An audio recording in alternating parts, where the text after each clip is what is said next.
मेरे साथी और हमारे संगठन के पूर्व अध्यक्ष रहे, बहुत ही वरिष्ठ नेता भी, और राजेश गुप्ता जी, राजीव जी, अनिल जी, हमारे सामने हमारे पूर्व उप मुख्यमंत्री कविंदर जी, मोतियाल साहब, राहुल सहाय का एक साथ एक ही समय में दर्शन करने का सौभाग्य मुझे आज अरुण जी ने दिया। सबसे पहले तो बधाई के पात्र है अरुण जी और उनकी सारी की सारी टोली। जिस प्रकार से एक ये चैम्बर हाउस का निर्माण हुआ है, और मुझे लगता है कि इसकी एक अपनी शनाख्त इसके बाद बनेगी। शनाख्त और साख दोनों ही बनेंगे। और अभी हम चर्चा कर रहे थे तो मैंने कहा कि ऊपर भी हम एक्सटेंड कर सकते हैं। और जैसे जुगल जी ने कहा कि चूंकि चैम्बर तो सबके सहयोग के साथ चलता है, तो जितनी मंजिल हम ऊपर जाएंगे वो इस बात का प्रमाण होगा कि जम्मू वासियों का उतना ही सहयोग है। जम्मू चैम्बर की एक अपनी विरासत है, एक लेगेसी है। और मैं तो चूंकि बहुत सारे चैम्बरों में जाने का मुझे रहता है अवसर, और लगभग सभी चैम्बरों में गया। जो सबसे पुराना चैम्बर है इंडियन मर्चेंट चैम्बर मुंबई का, जो आजकल टाटा बने हैं, उसके सदस्य हुआ करते थे, महात्मा गांधी उसके सदस्य, वहां से लेकर के यहाँ। लेकिन यहाँ इसकी ये विशेषता है कि जो इसका रिप्रेजेंटेटिव कैरेक्टर है शहर में, जो इसका प्रतिनिधित्व का चरित्र है, वो किसी और चैम्बर में, किसी और शहर में। और ये एक इसकी ऐसी विशेषता है, एक ऐसा एक्सक्लूसिव ट्रेट है, एक्सक्लूसिव कैरेक्टर है, जो आपको इंडियन चैम्बर ऑफ कॉमर्स भी है कलकत्ता में, बहुत पुराना, लेकिन वहां नहीं पाया जाता। वो अपने आप को केवल व्यापारी वर्ग तक सीमित रखते हैं। लेकिन जम्मू शहर, क्योंकि इसमें बहुत बड़ी संख्या में हमारा व्यापारी वर्ग भी है, और जैसे जुगल जी ने कहा कि जिस संगठन से हम दोनों आते हैं उसका सहयोग उस समय भी रहा जब कोई हमारे पास आने को तैयार ना था, और इसलिए आप उसके लिए भी आपका आभार है। मुझे स्मरण है, जुगल जी भी को भी याद होगा कि हमारी कार्यकारिणी बैठकें भी, उसके लिए अगर हमें कोई वेन्यू ढूंढना होता तो वो भी चैम्बर के ही किसी सदस्य के सहयोग से प्राप्त होता, और कोई हमें देने को तैयार ना था। और इसलिए इस संस्था की एक बड़ी प्रमुख भूमिका है, और वो भूमिका समय के साथ साथ प्रमाणित हुई है, स्थापित हुई है। और जो लोग इसको स्वीकार करने में थोड़ी हिचक करते हैं, वो शायद इसकी अहमियत नहीं समझते। इसलिए पहली बात तो यह है कि हमको ये समझना होगा, जो हम राजनीतिक क्षेत्र से जुड़े लोग हैं, जो सार्वजनिक जीवन से साथ जुड़े हैं, कि चैम्बर हमारे लिए एक बहुत ही महत्वपूर्ण हमारा अंग है सहयोग का। और कुछ एक ऐसे काम है, कुछ एक ऐसी टास्क होते हैं, कुछ एक ऐसे विषय आ जाते हैं जिन पर प्रत्यक्ष रूप पर राजनीतिक दल या राजनीतिक लोग नहीं आ सकते। उस समय चैम्बर के ही सहयोग से हम समाज को आगे बढ़ाने का काम कर सकते हैं। हमने देखा जब दरबार मूव की एक बार विषय आया था 1980 के दशक में, तब भी चैम्बर की भूमिका रही। बाहर के साथ साथ अमरनाथ आंदोलन में अगर चैम्बर का पूरा सहयोग ना होता तो शायद उतनी सफलता प्राप्त ना होती जितनी अंततः प्राप्त हुई। इसी प्रकार एम्स को लेकर के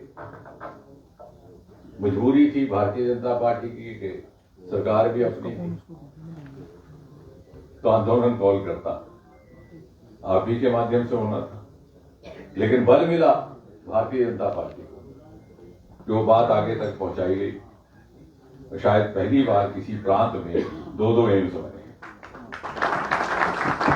नड्डा जी उस समय स्वास्थ्य मंत्री थे, मुझे कहने लगे कैसे हो पाएगा, इसका तो कोई प्रेसिडेंस नहीं है। आखिरकार मोदी जी के आगे बात रखी तो बोले हाँ मैं तो क्षेत्र को जानता हूँ, अगर श्रीनगर दिया तो जम्मू वाले छोड़ेंगे, जम्मू देना ही होगा। लेकिन इस आवाज का आगाज आपके यहां से, और इसीलिए हमें यह समझना होगा कि we are not at cross purposes. कई बार कुछ एक राजनीतिक दल they start looking at the business bodies with certain amount of scepticism के साथ, ये तो सिर्फ पैसा कमा रहे हैं, पहले हम उस मानसिकता को बदले और हम ये समझें कि we are supplement to each other, not antagonist. और मुझे लगता है कि मिलजुल करके हम जम्मू के समाज की सेवा कर पाएंगे और पर्याप्त रूप से अपना दायित्व भी निभा पाएंगे।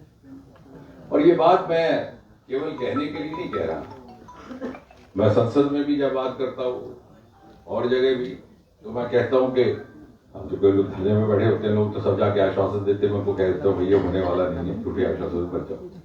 तो जो बात करता हूँ मैं, जब मुझे खुद उस बात का विश्वास हो जाता है और मेरे पास तर्क होता है तो मैं करता हूँ। कुछ एक छोटे छोटे नुआंसेस हैं, बारीकियां हैं जो आप ही राजनीतिक दलों को समझा सकते हैं। मैं आपको एक छोटा सा व्यक्तिगत उदाहरण देता हूं। जब 2015 में गुजरात का चुनाव हुआ तो मुझे दक्षिण गुजरात दिया गया, सूरत मेरा केंद्र था। हमारा जो कोर वोट बैंक था वो था टेक्सटाइल मर्चेंट और दूसरा डायमंड मर्चेंट। वो सब के सब खफा थे, बोले साहब बहुत बलिदान दिया, बहुत कुर्बानी दी इस दल के लिए, यहाँ तो कांग्रेस का गढ़ होता था, हमने इनको स्थापित किया, लेकिन इस बार हम इनको वोट देंगे। ये जीएसटी का जो अन्याय इन्होंने किया है, हम इसके लिए इसको कभी माफ नहीं कर सकते। अब हम रोज उनके साथ बैठना शुरू हुआ, मैं जहां तक पहुंचे कि हम नोटा देंगे लेकिन आपको वोट इस बार देंगे। तो हमने कहा था नोटा भी देंगे, क्योंकि उस समय वो बहुत से छोटे छोटे वो फ्रिज भी निकल आए थे जो प्रोटेस्ट में थे।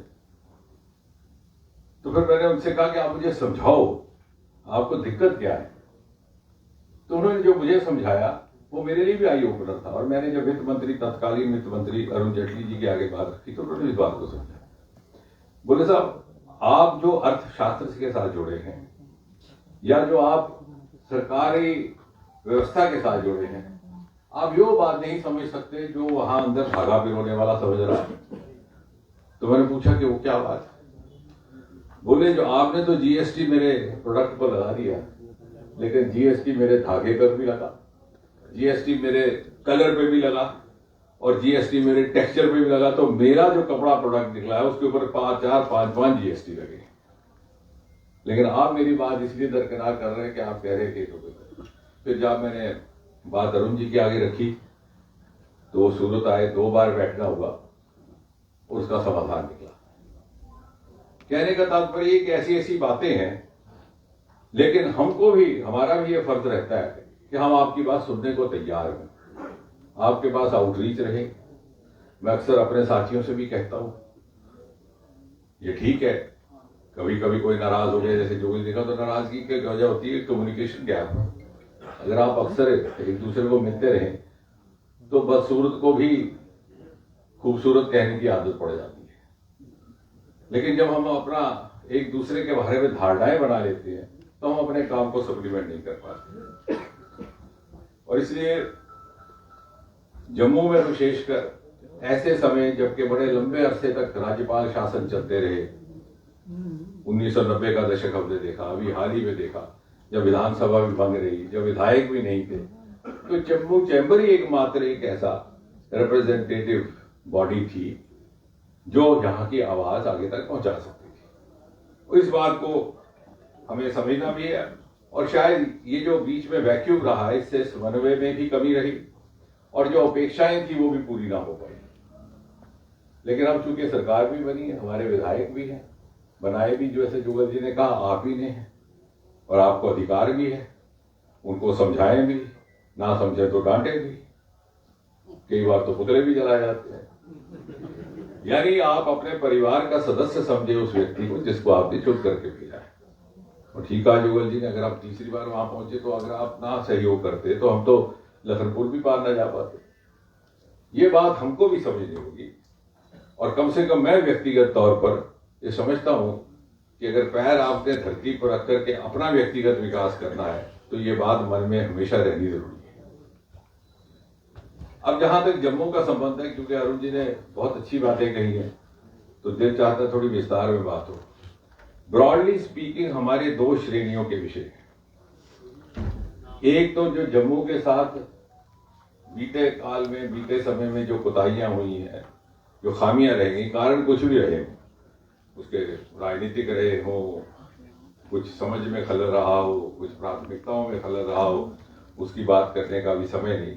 एक तो उसकी भरपाई करनी, और दूसरा अब समय आया है कि हम सोचें कि जम्मू को किस तरह से हिंदुस्तान की ग्रोथ स्टोरी का मेन स्ट्रीम हिस्सा बनाया जाए।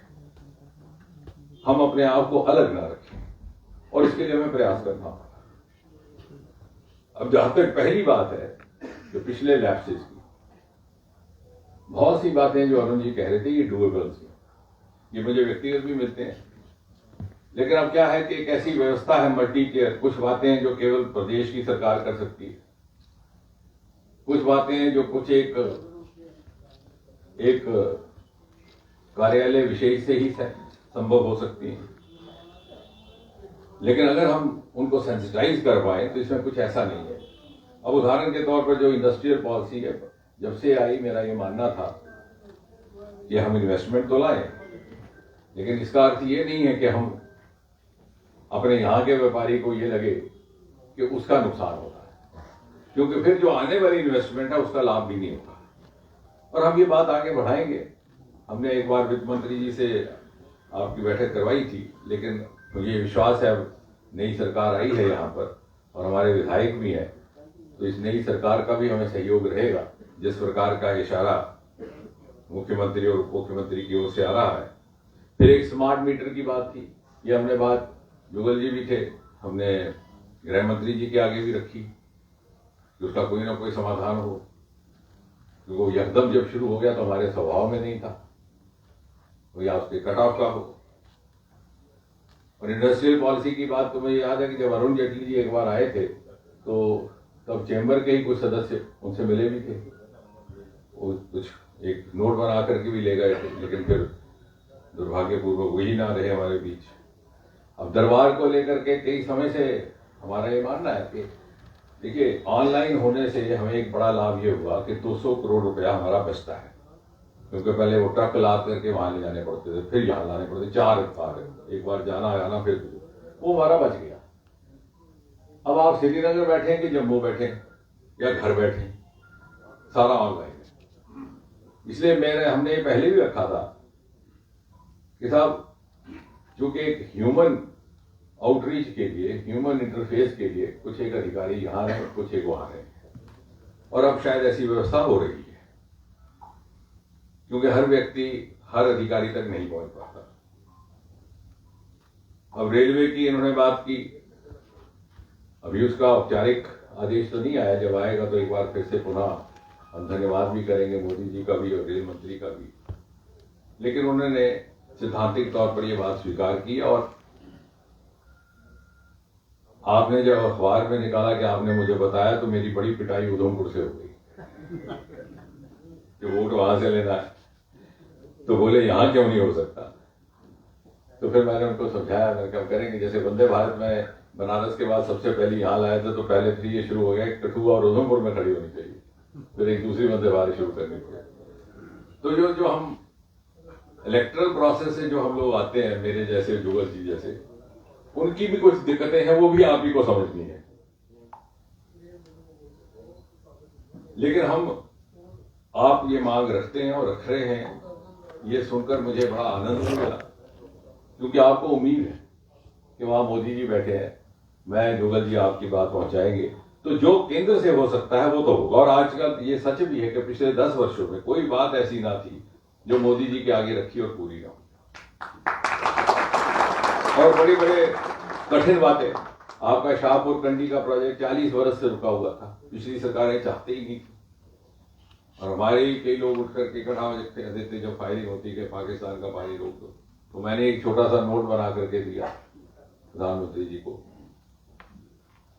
कि लोग तो कहते हैं कि पानी रोक दो, लेकिन हकीकत ये कि हमारा पानी भी उधर जा रहा है। तो उन्होंने जब हस्तक्षेप किया तो दोबारा सारे दस्तावेज बने, और आज शाहपुर कंडी अगले, अब उसका लास्ट फेज भी 1-2 महीने में मुकम्मल हो जाएगा, नेशनल प्रोजेक्ट, और इंडस वाटर ट्रीटी के तहत उसकी कल्पना की गई है। इसलिए इसी तरह ये जो मालतलाई का है, 35 वर्ष से कांग्रेस ने इसको खंडर बना के रखा था, ये मोदी जी के ही कारण हो पाया। आज वहां पर इंटरनेशनल सेंटर का वेलनेस सेंटर बना है, एक्सप्रेस कॉरिडोर है, अब ये भी आपको समझना होगा और उसमें आपका सहयोग भी रहेगा। और जुगल जी इस बात की तस्दीक करेंगे कि कितनी मशक्कत करनी पड़ती है इन चीजों को, कि वो फाइल उठा करके जिस तरह से आपको अपना एक लोन लेने के लिए कितनी जगह जाना पड़ता है, इस तरह से एक एमपी को एक चीज की मंजूरी लेने के लिए एक एक दफ्तर जाना पड़ता है। ये एक्सप्रेस कॉरिडोर के लिए 3 साल संघर्ष चला। अकाली दल ने कहा कि साहब पहले तो हमारी मांग थी अमृतसर की, आप कहां से आ गए। अब गडकरी साहब हमारे पर मेहरबान थे, उन्होंने कहा भाई अब तुम्हारा काम है, तुम करो, पैसा दो, हम दे नहीं सकते। फिर हम बैठे, सुखबीर जी ने हरसिमरत कौर जी को कहा आप लेके अपने लोग बैठिए। फिर आखिरकार ये समझौता हुआ कि एक स्टॉप अमृतसर में होगा और सीधा फिर कठुआ और जम्मू, ना जलंधर रुकेगा ना लुधियाना। लेकिन फिर उन्होंने कहा कि बाकी गुरुद्वारों को क्या होगा। फिर क्या गडकरी साहब के पास कि साहब इनको लिंक रोड से जोड़ दो, नहीं तो ये जम्मू तक नहीं आने देंगे, करोड़ा तक। इसी तरह का रेल का काम, आज हम गर्व के साथ तो कहते हैं कि दुनिया का सबसे ऊंचा रेल का पुल है, लेकिन हकीकत यह है कि 2014 में काम रुक चुका था, वर्चुअली गिवन अप। उन्होंने कहा साहब ये अलाइनमेंट संभव ही नहीं है। 2 बार सुरेश प्रभु जी को यहां पर लाया, दोबारा अलाइनमेंट बनी। और इसलिए जब आप मांग रखते हैं तो इसलिए रखते हैं कि यहां उसकी पूर्ति की अपेक्षा है। वो गालिब का शेर है कि जब तवक्को नहीं रहती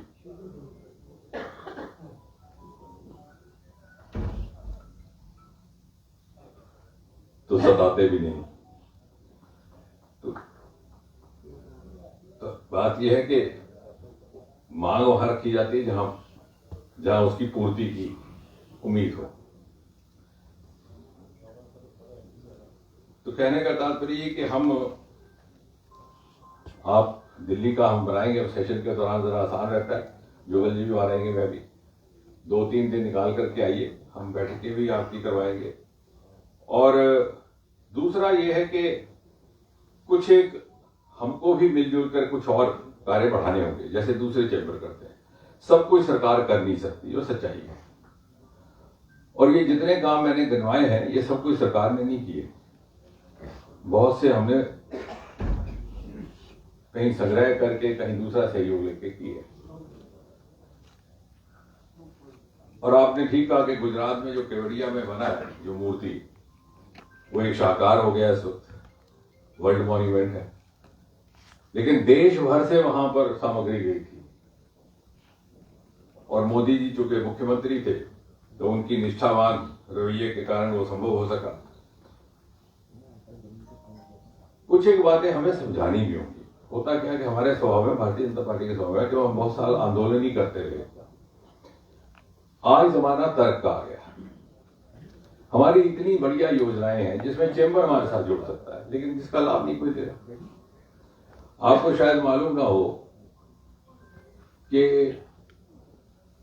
लगभग 1 लाख करोड़ का टर्नओवर खादी का हुआ था आज से 2-3 साल पहले। अब वो बढ़कर के और बहुत ज्यादा 4-5 गुना बढ़ गया। आज की खादी वो नहीं रही, अब तो एक्सपोर्ट कर। जब मुझे पता चला कि वो खादी